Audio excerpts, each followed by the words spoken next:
Keep on watching.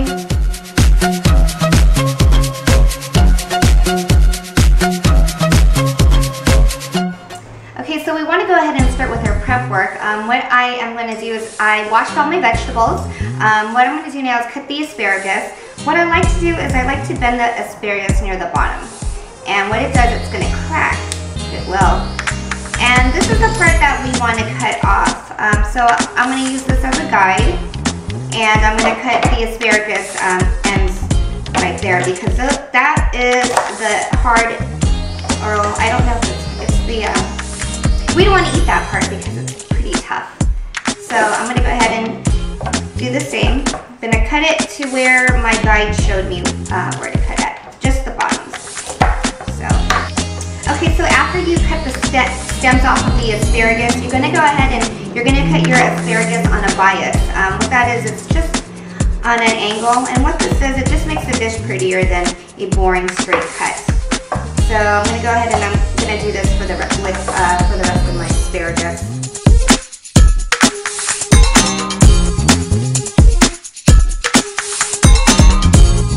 Okay, the next thing I want to do is I want to cut my cremini mushrooms. You can use shiitake if you want to, but I would probably use the fresh shiitake mushrooms. You don't want to wash your mushrooms because mushroom is like a sponge, so the flavor that it's going to absorb is whatever liquid it takes in.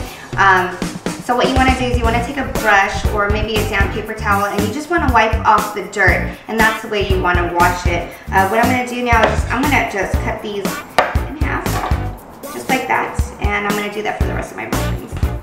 Okay, so next we are going to cut the red bell pepper. I like to use red because it's sweeter. We're going to cut this in big chunks. We want to go ahead and de-seed the bell pepper and cut them into big squares. How I do this is I just cut the ends off, and then I roll my knife through the bell pepper just to cut the ribs off and the seeds. And then get rid of that. And then from there, I'm just going to cut them up into big squares. So I'm going to finish doing this, and then I'm going to go ahead and take my steak out of the freezer so I can go ahead and cut into that. Thanks. Okay, so next we want to go ahead and we want to cut our steak into small, thin pieces. And what I like to do is I like to freeze my steak for a few minutes or so, probably about an hour, just so the steak is hard. It'll be easier to cut the steak into thin slices that way. And we want to go ahead and cut against the grain.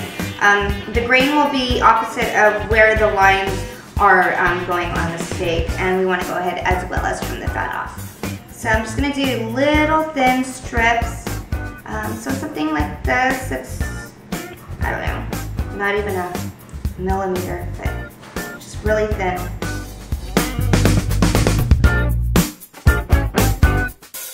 For the sauce, you're going to add 2 tablespoons of oyster sauce, 1 teaspoon of chili garlic sauce, 2 tablespoons of soy sauce, half a teaspoon of sesame oil, and mix well.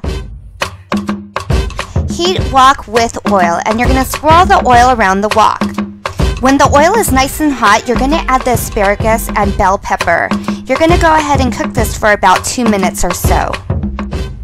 You can add the mushrooms and mix. Once the mushrooms are cooked and the veggies are crisp, you're going to go ahead and set that aside. And you're going to go ahead and sear the beef in batches.